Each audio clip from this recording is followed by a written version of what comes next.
Well, after Todd Monken interview yesterday, many people in the Cleveland media that was there and pretty much confirming to the world that Shedeur Sanders, more than likely, about 80% is going to get a first shake. Now, we know last year he ain't get that first shake, man. Narratives was being painted about him. Let's listen. Shedeur is in a good spot. We're going to find out about Shedeur. And there's a lot of haters out there that I think are going to be eaten somewhere. But it's okay. We've all been right. We've all been wrong.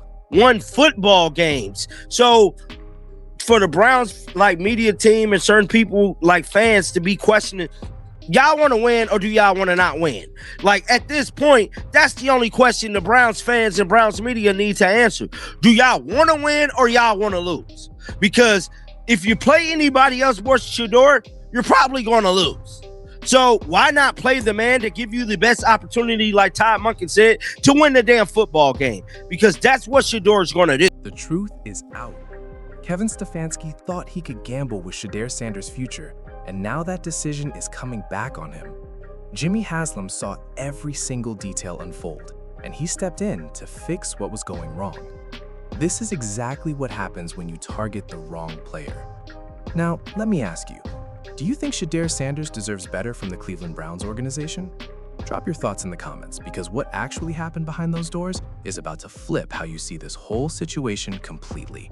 And right now, we're about to break every single piece of it down. The Cleveland media walked into that Todd Monken interview, but what came out of that room was something nobody could twist or control. Shedeur is finally getting a real opportunity this time, and that 80% number isn't speculation. It's from people who were physically inside that building. Last season was a complete disaster for Shedeur inside that organization.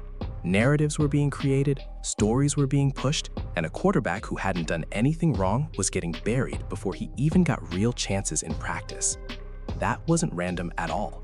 That was a system intentionally working against one player.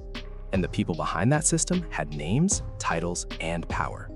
One of those names was Kevin Stefanski. Stefanski didn't just fail Shedeur, he made it nearly impossible for him to get going. He cut his practice reps, taking away the most basic tool a quarterback needs to develop. He moved Dillon Gabriel ahead of a player who had the talent, mindset, and work ethic to outshine everyone in that building. He surrounded Shedeur with an offensive line that didn't protect him. It exposed every weakness.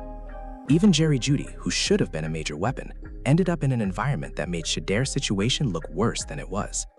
And when that still wasn't enough, the narrative machine took over. Paid voices, leaked stories, and coordinated messaging all pointed at one young quarterback who was simply too talented to ignore. That is not coaching. That's a complete breakdown of leadership and trust. Then everything caught up, and Jimmy Haslam made the move. Stefanski was fired, and the entire structure he built collapsed with him. Now, Todd Monken is inside that building, and the difference is clear as day. Monken isn't playing politics or protecting reputations. He isn't blocking Shedeur's rise. He's giving him the reps, the respect, and the opportunity that should have existed from day one. Browns fans need to ask themselves one honest question. Do they actually want to win football games or not? Because everyone paying attention, from analysts to insiders to people inside that facility, knows Shedeur Sanders gives Cleveland its best chance to win. Todd Monken knows it, the media knows it, and even the doubters can feel it. Shedeur isn't just getting a second chance. He's finally getting his first real one. Josh Allen is a very good quarterback. So is Lamar Jackson. Shedeur Sanders will become a very, very good quarterback because he's more cerebral.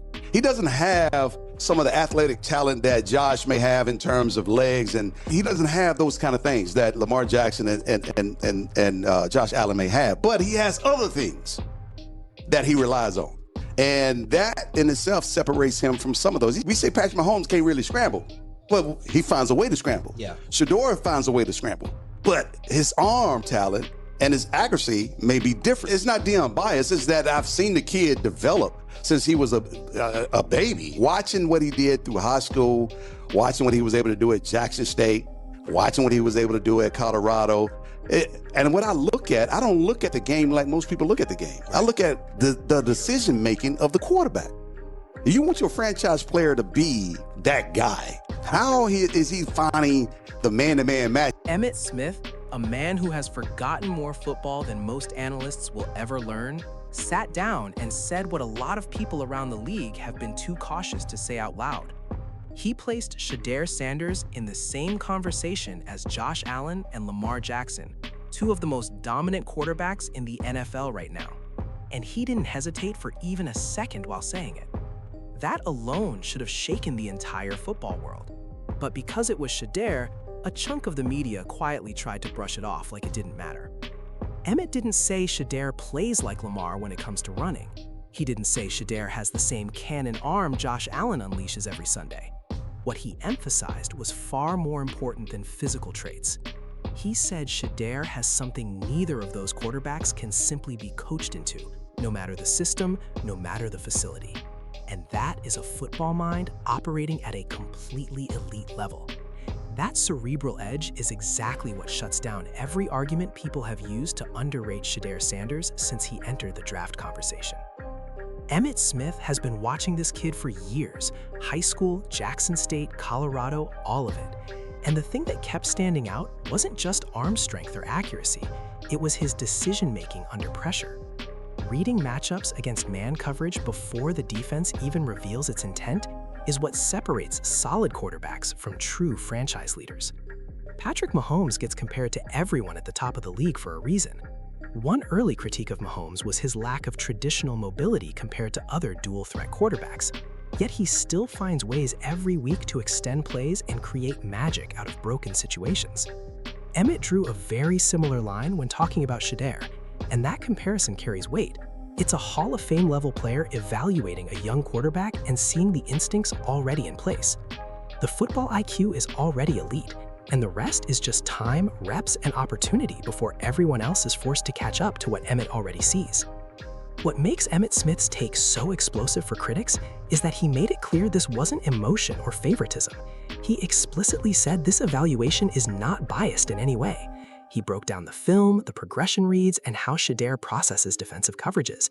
And after all of that, he came away believing this is a quarterback with real franchise-level potential.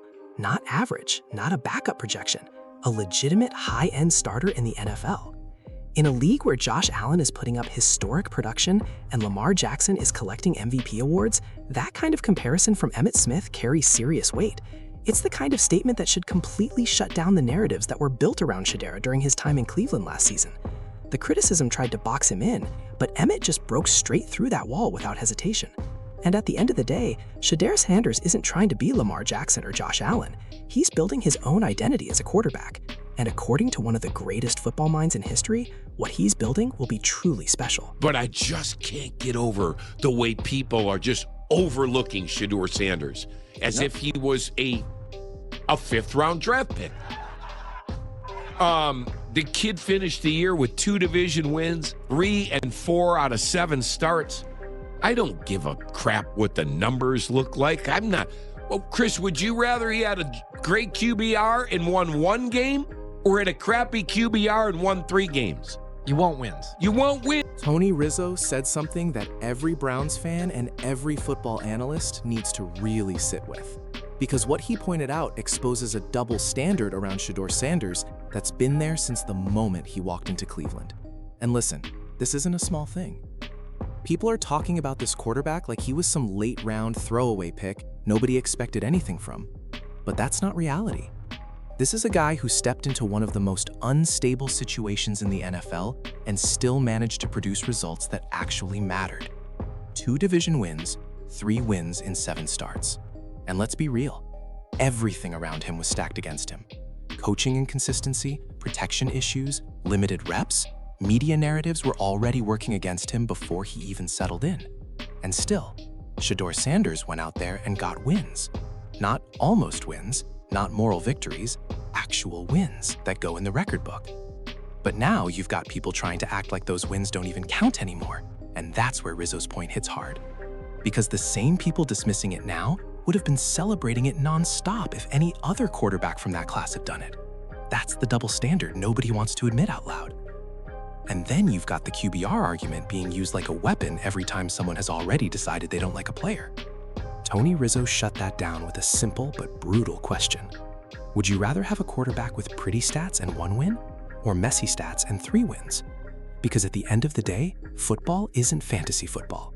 Front offices don't hang banners for completion percentage. They don't hand out playoff spots for passer rating. They count wins. And Shedeur was stacking those wins in conditions that would have broken most young quarterbacks. The offensive line wasn't stable, the weapons weren't consistent, the coaching structure wasn't providing him with a clear foundation to operate from. And yet, he still delivered division wins, the hardest wins to get in the NFL. And here's why Rizzo's argument hits even deeper. The same people laughing at Shedeur's record would have praised it endlessly if it came from someone else in that draft class. That inconsistency isn't random.